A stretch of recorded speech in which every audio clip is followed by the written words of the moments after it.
Praise లాడండి. ఈరోజు దేవుని వాక్యం చదువుదాం.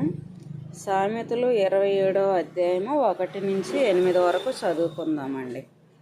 రేపటి దినమును గూర్చి అతిశయపడకము. ఏ దినమున ఏది సంభవించునో అది నీకు తెలియదు.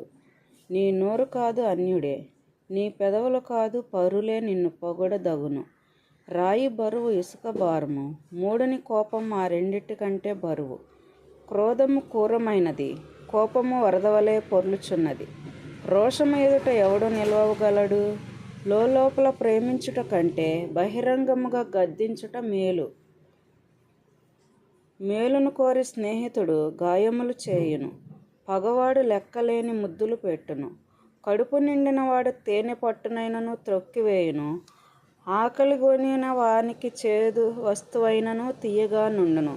తన ఇల్లు విడిచి తిరుగువాడు గూడు విడిచి తిరుగు పక్షితో సమానుడు. ఇంతటితో పాఠ్యభాగం సరే అండి. చిన్ని ప్రార్థన చేసుకుందామండి. యేసయ్యా స్తుతులు స్తోత్రాలు ప్రభా. ఇదిగో రాత్రంతా మాకు గాఢ నిద్ర కలగ చేసావు ప్రభా. ఉదయాన్నే మాకు మెలుగు ప్రసాదించి మా పని పాటలందు మీరు తోడుగా ఉండి సహాయం చేశారు ప్రభా.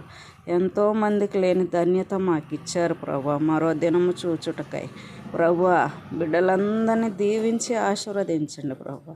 ఇదిగో పాపంలో మునిగిపోతున్నాం ప్రభా. మమ్మల్ని లేవనెత్తండి ప్రభా. మమ్మల్ని కాచి కాపాడండి ప్రభా. మమ్మల్ని మీ సన్నిధిలో మారు మనసు పొందుటనకై సహాయం చేయండి ప్రభా.